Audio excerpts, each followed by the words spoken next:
En el anterior audio habíamos dado un panorama de la década del 60 y por qué viene la Virgen. Y decíamos que vino a resituar también, sobre todo, la Eucaristía, poner en el centro de la iglesia, de la vida nuestra, eh, porque nos advertía de los peligros de la pérdida en la fe eucarística.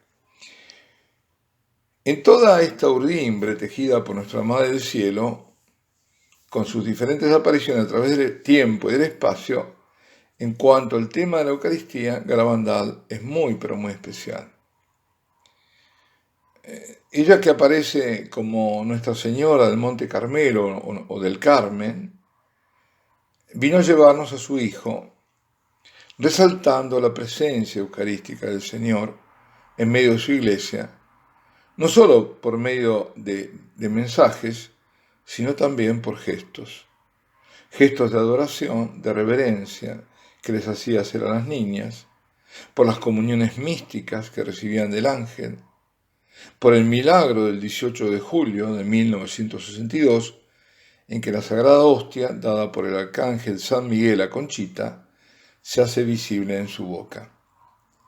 Por fin, en Garabandal se anuncia un futuro gran milagro que va a acontecer en un día de un santo mártir de la Eucaristía. Y no solo es eucarística, sino es escatológica. Porque fijémonos bien, el ángel que se les aparece a las niñas es el arcángel San Miguel, quien viene a anticiparles la visita a la Santísima Virgen. Como en Fátima antes y en Akita después, es un ángel el que prepara la aparición de la Madre de Dios. En Garabandal, sin embargo, el arcángel San Miguel no se limita a preludiar la venida de la Virgen, sino también a dar el último mensaje. Este arcángel es nada menos que el príncipe de las milicias celestes o celestiales, a quien nosotros invocamos particularmente a los exorcismos. Es el protector de la iglesia. ¿De dónde viene todo esto del protector de la iglesia? Viene ya de que era el protector de Israel, ¿no? Ese nuevo Israel es la iglesia. También se dice que es el ángel custodio de la Virgen, ¿eh? Ha sido el ángel custodio de la Virgen. Bueno, ahora no, pero era, ¿no? Y quien aparece en el Apocalipsis en los combates finales. Ahí está la parte escatológica. Por este motivo, porque en los mensajes se alude a la copa que se está llenando en el año 61, y luego la copa que rebosa en el 65, que es la copa de la ira de Dios, con el agregado de alertarnos, estáis en los últimos tiempos. Garabandal se puede decir que además de eucarístico es escatológico, es decir, de anuncio del final de los tiempos. Y también, con respecto a esto del final de los tiempos, hay algo, se alude, ¿no? Siempre se dijo, y nos ha sido desmentido por otro lado. Además, lo ha comentado la madrina de Conchita y tía, la hermana de la madre, Maxi, que Conchita le dijo a su madre, a su tía, cuando estaban escuchando las campanas que tocaban a muerto por el deceso del Papa Juan XXIII, comentó que quedaban solo 3 papas antes del final de los tiempos. Antes del final de los tiempos, 3 papas. Porque aclaró después que la Virgen le había dicho que uno no lo contaba porque su pontificado sería muy breve, que evidentemente se trataba de Juan Pablo II.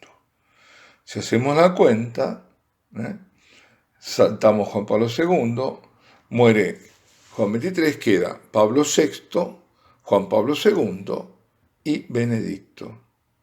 Es decir, con el Papa Benedicto se cumple que a partir de ahí comienza el final de los tiempos.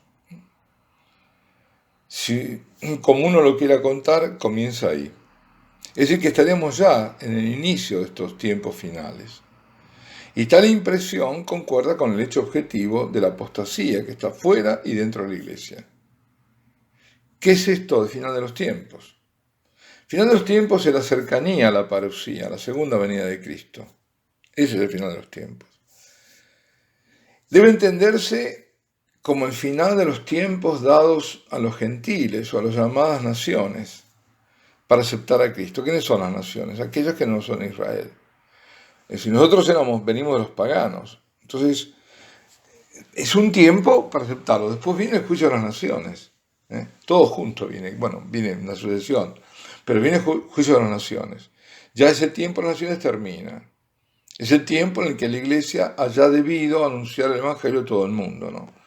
Haciendo prosélitos como manda el Señor a sus discípulos antes de ascender a los cielos. Id y haced discípulos a todas las gentes, bautizándolas en el nombre del Padre y del Hijo y del Espíritu Santo y enseñándoles a guardar todo lo que yo os he mandado.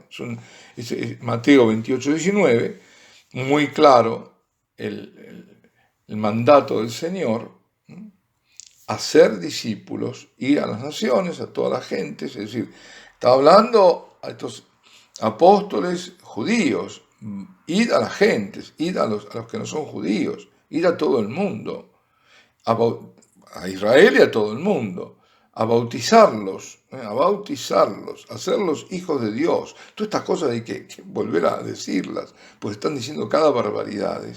Se es hijo de Dios solamente si se es bautizado. Todo cristiano es hijo de Dios, sea bautista, sea pentecostal, lo que sea, porque estamos bautizados en el nombre del Padre, del Hijo y del Espíritu Santo. Si no está bautizado en el nombre del Padre, del Hijo y del Espíritu Santo, por más que se llame cristiano, será una secta, pero no será cristiano. La Iglesia Católica reconoce el bautismo de otras denominaciones cristianas, pero lamentablemente no ocurre lo mismo, al revés. Si un católico, por desgracia, se pasa a ser protestante, pues, por desgracia para él, digo, ¿no? ¿Qué va a ocurrir? Que en muchos lugares le obligan, lo bautizan de nuevo. Bueno, esto es una cosa muy antigua que viene de que la Iglesia ha aceptado el bautismo de otros, ¿no? Ahora, hay que bautizarlas ¿para qué? Porque esa es la forma concreta de haber aceptado a Cristo, de acoger a Cristo. Eso está clarísimo, está clarísimo. Vino a los suyos y los suyos no lo recibieron, pero aquellos que lo recibieron, Dios les ha dado el poder de ser hijos de Dios. Recibir a Cristo significa recibir el bautismo, incorporarse a la iglesia por ese bautismo, formar parte del cuerpo, ser miembro de este cuerpo místico cuya cabeza es Jesucristo. Y eso es único Salvador de los hombres, único. Todo esto debe quedarnos bien porque estamos en medio de una apostasía donde estas cosas se están negando sin decir que se niegan. Se está dando a entender de que las religiones son todas las mismas, que todos son caminos de salvación, que son queridas, que por Dios, que Él no hace diferencias. No hará diferencia de hombres, pero a todos los está llamando. Los está llamando a ser hijos de Dios, incorporarse, ser hijos en el Hijo, el único Hijo de Dios, el único, unigénito, Hijo de Dios, generado por el Padre desde la eternidad, y Jesucristo es el Verbo eterno que se encarnó en María. Es Jesucristo, no hay otro. Nosotros somos bautizados, hijos de Dios, como hijos adoptivos, hijos en el Hijo. Entonces, todo esto es el mandato del Señor, el mandato del Señor. Y con tal mandato comenzaba el tiempo de la iglesia, con el envío no ya solo a los israelitas, sino a todas las naciones. Es una misión que los apóstoles inician desde el mismo templo de Jerusalén y que se va a extender en relativamente poco tiempo a todos los pueblos conocidos. Esa onda expansiva han llegado incluso a Santo Tomás a la India, es decir, San Pablo se dice que llegó a España y Santiago vino a España, es decir, a ese mundo conocido, hasta el mundo, después venía el mundo ignoto, ¿no? Pero venía a la Finisterre, hasta el final de la tierra conocida. Por eso es muy importante tener esto presente. Perdón si me detengo un poco, pero hace falta. Hace falta porque justamente, vuelvo a decir, esta es una señal del final de los tiempos. Esta apostasía dentro y fuera de la iglesia, pero es la de adentro. Es donde ahí estamos ya de pleno en el final de los tiempos.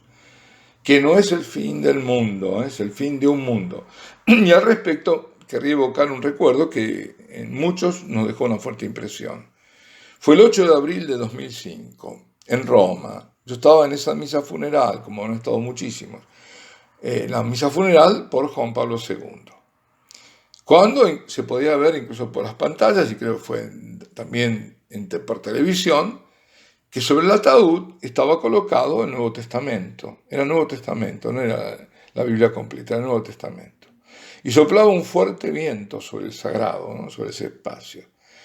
Sobre todo ahí soplaba fuerte el viento, el resto no, pero ahí era llamativo.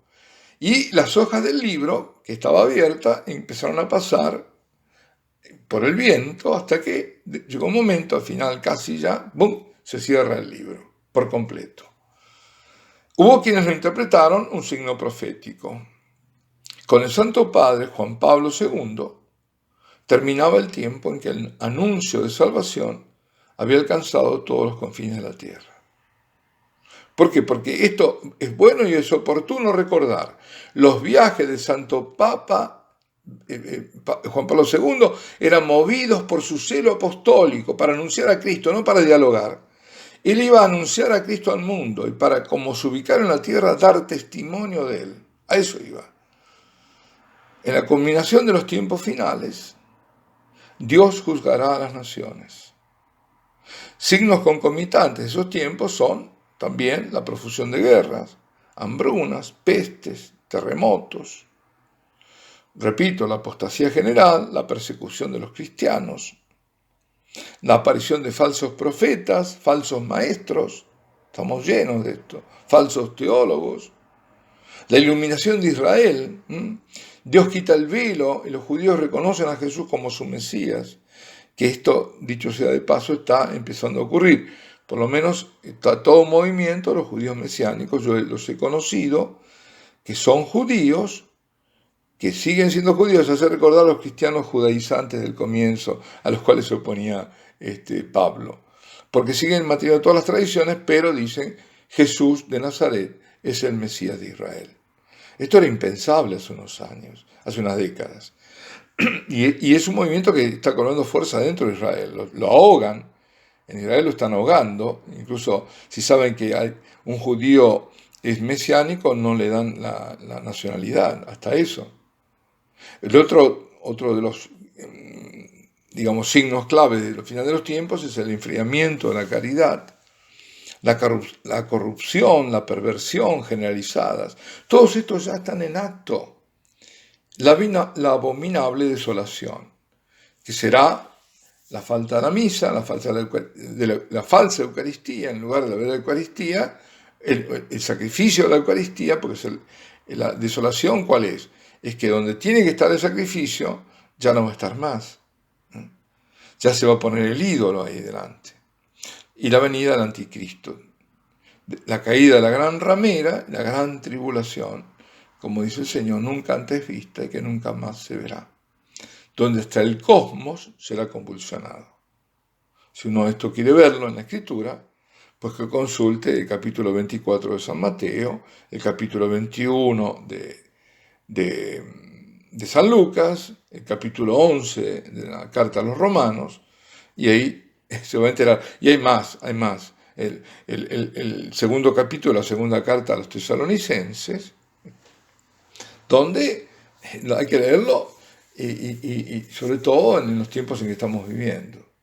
Y en este contexto de final de los tiempos, en Garabandal están profetizados el aviso, el milagro y el castigo. Y aquí nos detenemos. Alabado sea Jesucristo.